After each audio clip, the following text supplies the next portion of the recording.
Suasana di Desa Pecoro, Kecamatan Rambi Puji, mendadak tegang pada Senin 12 Januari 2026. Sebuah spanduk besar dipasang di halaman SD Negeri Pecoro II oleh ahli waris tanah yang disengketakan, memberikan tenggat waktu 7 hari kepada wali murid dan komite sekolah.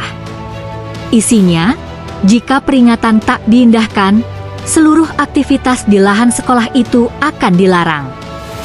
Pemasangan spanduk ini disaksikan langsung oleh anggota lembaga pengawasan. Konflik yang mengganggu ketenangan dunia pendidikan ini berakar panjang. Menurut penuturan ahli waris, tanah tempat sekolah berdiri telah diurus sejak 2013 oleh almarhum Holis Nur. Pihak keluarga mengklaim telah mengeluarkan biaya ratusan juta rupiah untuk mengurus kepastian hukum tanah tersebut. Proses yang berlarut-larut dan beban biaya besar disebut-sebut menjadi penyebab sakit hingga meninggalnya Bapak Holis Nur. Perjuangan kini diteruskan oleh anak perempuannya, Sana. Ia mengungkapkan keheranannya karena tiba-tiba muncul sertifikat hak pakai atas tanah tersebut atas nama pemerintah Kabupaten Jember. Sana menegaskan bahwa kepala desa setempat tidak pernah menandatangani berkas pengajuan sertifikat hak pakai yang dilakukan oleh petugas aset Pemkab. Yang aneh tapi nyata, dari pihak Pemkab, walaupun sudah dijelaskan secara rinci oleh pendamping, tidak pernah digubris. Bahkan lewat pengaduan kepada Bupati Jember, Fawaid yang selama ini menjadi ikon, juga tidak ada penyelesaian, ujar Sana. Ia didampingi oleh anggota Lembaga Pengawasan Kebijakan Pemerintah dan Keadilan, LPKPK, Komisi Jawa Timur Pak Purnadi Langgeng Utomo, dan Pak Agus Sakra dari Watch Relation of Corruption, WRC, Pengawas Aset Negara Republik Indonesia. Kehadiran lembaga pengawasan ini menandakan eskalasi konflik yang tinggi. Sana menyampaikan kekecewaannya terhadap bupati tersebut. Ini terbalik dengan keinginan kami dulu memilih Gus Fawaid, berharap bisa berbuat adil dan berbelas kasih pada warga. Malah seolah bermusuhan, katanya. Merasa jalan tengah tertutup, ahli waris kini memilih jalur hukum. Mereka telah meminta bantuan pengacara Dr. Zaibi Susanto, SHMH dan kawan-kawan dari Gresik untuk mewakili mereka di Pengadilan Negeri Jember. Sana berharap Gus Fawaid menyadari persoalan ini dan berbalik arah membantu warga yang dirugikan. Mereka juga mendesak agar pelaku pembuatan sertifikat yang diduga salah prosedur diusut dan diberi sanksi setimpal. Sementara itu, hingga berita ini diturunkan, pihak pemerintah Kabupaten Jember, komite sekolah, dan wali murid SD Negeri Pecoro II belum memberikan pernyataan resmi menanggapi pemasangan spanduk dan tuntutan tersebut. Ketegangan ini berpotensi mengganggu kegiatan belajar mengajar jika tidak segera ditemukan titik terang penyelesaian. Demikian Brata Post mengabarkan. Assalamualaikum warahmatullahi wabarakatuh. Waalaikumsalam.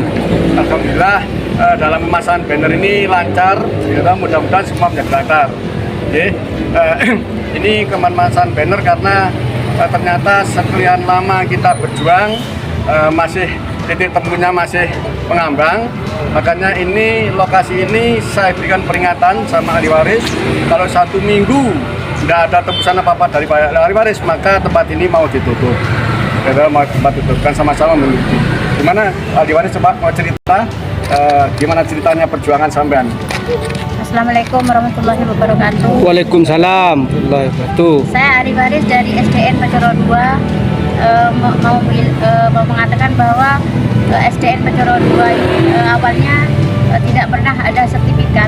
Nah, setelah ada setiap pergantian kepala sekolah itu selalu minta izin ke ahli waris. Tapi tahun 2021 tidak ada konfirmasi dari sekolah SD ini. Jadi ternyata tahun 2021 sudah terbit sertifikat gitu. Nah, dari mana asal sertifikat itu? Sedangkan waktu pengukuran kami ahli waris disuruh tidak boleh keluar rumah waktu itu. Ya sudah, kita kan orang awam, tidak boleh keluar, ya nggak keluar rumah gitu loh. Tapi saya lihat sekilas ada mobil dinas di sekitar sekolah ini. Tapi ada pengukuran, memang ada pengukuran. Tanpa pengetahuan ahli waris. gitu.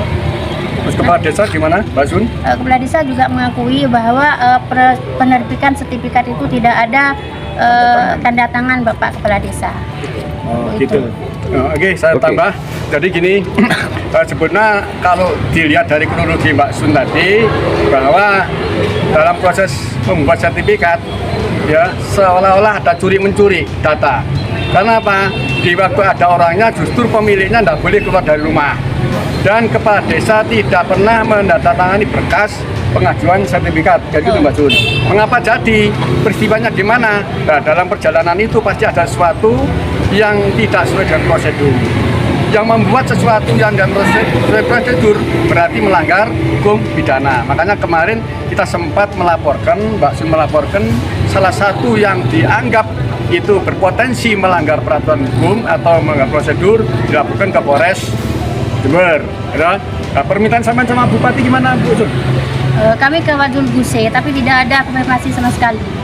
Kami berapa kali ke sana, tidak ada.